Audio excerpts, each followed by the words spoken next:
Hello everyone, welcome to Aurum classes. आज हम स्टार्ट करने जा रहे हैं इलेक्ट्रोमैग्नेटिक इंडक्शन चैप्टर के फर्स्ट क्वेश्चन में जो 5 एमसीक्यूज हैं वो वाला section.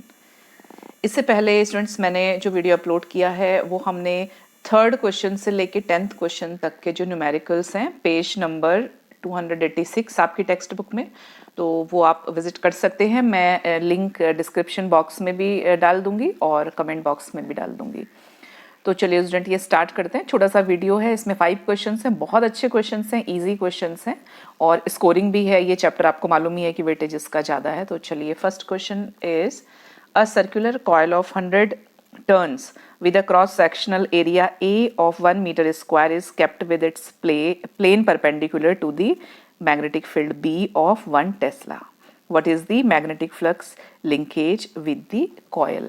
So this is a question जिसमें कि आपको दिया हुआ है, टर्न्स दिए हैं, आप देख रहे हैं 100 टर्न्स हैं, एरिया 1 मीटर स्क्वायर है और जो मैग्नेटिक फील्ड है वो है 1 Tesla. Formula you will use, this is the formula जो पिंक मैंने इसमें रखे हैं बॉक्स में।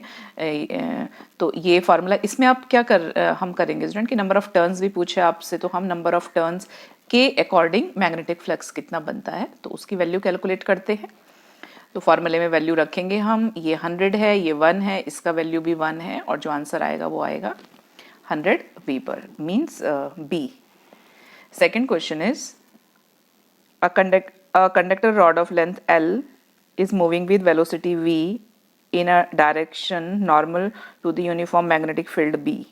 What will be the magnitude of induced EMF produced between the ends of the moving conductor? के बीच में हमको EMF कैलकुलेट करना है। तो अगर आपको याद होगा जब हम किसी मूविंग कंडक्टर का EMF कैलकुलेट करते हैं तो ये सेटअप होता है, this is the uniform magnetic field, ये जो है हमारी दिस इज द रॉड, इसकी जो लेंथ है वो L है और ये जो डिस्प्लेसमेंट करती है, मतलब अगर ये इस साइड मूव हो रही है तो ये यहाँ पे आ जाएगी रॉड और ये जो हमारा X है, जो हमारी विड्थ है वो डिक्रीज हो जाएगी, इधर जाएगी, यहाँ पे अगर जाती है तो इंक्रीज हो जाएगी। ठीक है, तो ये हमारा सेटअप था, ये हमने पढ़ा है, तो यही हमको कैलकुलेट करना है। इन दिस केस जब हम कैलकुलेट करते हैं आपका मैग्नीट्यूड ऑफ इंड्यूस्ड ईएमएफ किसी कंडक्टर रॉड में, किसी मूविंग कंडक्टर रॉड में, तो जो फार्मूला हम यूज़ करते हैं इज इक्वल टू BLV हम यूज़ करते हैं।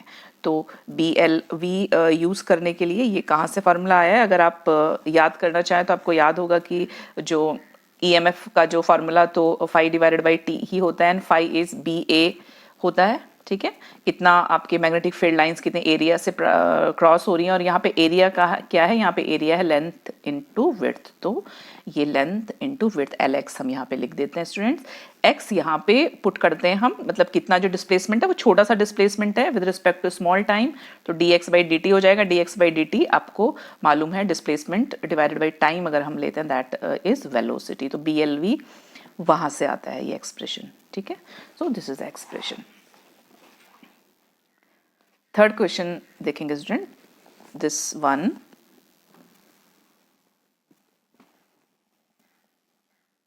तो third question is 2 inductor coils with induction 10 microhenry and 20 microhenry as connected in series. What is the resultant inductance of the combination of 2 coils? तो ये भी एक छोटा सा सेक्शन है जिसमें कि सीरीज में अगर हम इंडक्टेंस को, सेल्फ इंडक्टेंस को ऐड करते हैं और पैरेलल हम ऐड करते हैं, तो कैसे ऐड करते हैं, ये हम जस्ट ऐसे ही ऐड करते हैं जैसे हम रेजिस्टेंस को ऐड करते हैं। तो सीरीज में है तो आप सिंपल इसको ऐड कर देंगे, तो 10 + 20 इज इक्वल टू हो जाएगा 30 microhenry. So this is the answer. Fourth question is a current through a coil of self inductance 10 microhenry increases from 0 to 1 ampere in 0.1 second. What is the induced EMF in the coil? तो यहाँ पे आपको induced EMF पूछा है coil में। Induced EMF में जो हम फार्मूला यूज़ करेंगे इसके लिए कैसा है, ये एक कॉयल है, करंट कैसे जा रहा है स्टूडेंट, वो कॉयल के थ्रू जा रहा है और ये कॉयल कैसी है, सेल्फ इंडक्टेंस। आपको याद होंगे 2 सेटअप कॉयल के, जिसमें मतलब एक आपका कॉयल का सेटअप जिसमें कि हम रियोस्टेट की हेल्प से करंट को इंक्रीज एंड डिक्रीज करते हैं, तो due to increase and decrease coil में सेल्फ इंडक्टेंस ही जनरेट होता है। तो वही वाला जो आपका सेटअप है उसी के अकॉर्डिंग आपसे क्वेश्चन पूछ रहे हैं, तो उसमें ये फार्मूला हम यूज़ करते हैं L और rate of flow of current D divided by D T. तो यहाँ पे डी आई का वैल्यू रखेंगे, आई कितना है यहाँ पे 0 से 1 मतलब final minus initial divided by time 0.1 है। इफ़ यू विल कैलकुलेट तो ये वैल्यू आ जाएगी हमारी, ये डेसिमल है ना यहाँ पे, तो इसका डेसिमल का 10 ऊपर जाएगा तो ये 100 हो जाएगा, ठीक है, 100 माइक्रो हेनरी। यहाँ पे जो L का वैल्यू है ये माइक्रो आपका हेनरी है, तो यहाँ पे मैंने L क्योंकि ओनली 10 लिया है तो एक्चुअल में आप यहाँ पे लिख देना ऐसे 10 इंटू 10 की पावर -3, ठीक है, यहाँ पे करेक्शन कर देना आप। तो 10 इंटू 10 की पावर -3, तो वैल्यू हमारी हो जाएगी 100 इंटू 10 की पावर, इसको आप ऐसे लिखेंगे 100 इंटू 10 की पावर -3 वोल्ट हमारा आंसर आया, जिसको कि हम मैच करेंगे अपने ऑप्शन से, तो वो आंसर होगा हमारा 10 की पावर -1 या 0.1 में है क्योंकि आंसर, तो हम इसको 0.1 में लिखेंगे। आंसर आपका ऐसे भी हो सकता था, कोई ऑप्शन ऐसे भी दे सकते हैं 100 इंटू 10 की पावर -3, 10 की पावर -1, ठीक है, तो जो भी ऑप्शन होगा अकॉर्डिंगली आपको मैच करना है। फिफ्थ क्वेश्चन देखेंगे student. Fifth question is what is the energy required to build up a current of 1 ampere in a conductor of 20 micro henry का इंडक्टर है, तो कितना एनर्जी पूछ रहा है। तो ये भी हमको मालूम है, एनर्जी कंजर्वेशन भी हम पढ़ते हैं, सॉरी आपकी एनालॉगी पढ़ते हैं हम एनर्जी कंडक्टेंस में, और जो मैकेनिकल वर्क की एनर्जी होती है काइनेटिक एनर्जी ½ mv², और m जो मास होता है मैकेनिकल वर्क का उसको L से के एनालॉगस होता है। तो ये फॉर्मूला था, हाफ यहाँ पे L का वैल्यू पुट करेंगे, L का वैल्यू माइक्रो भी लेने की याद रखेंगे आप 10 की पावर -3 और I का स्क्वायर कैलकुलेट करके, दिस इज द आंसर।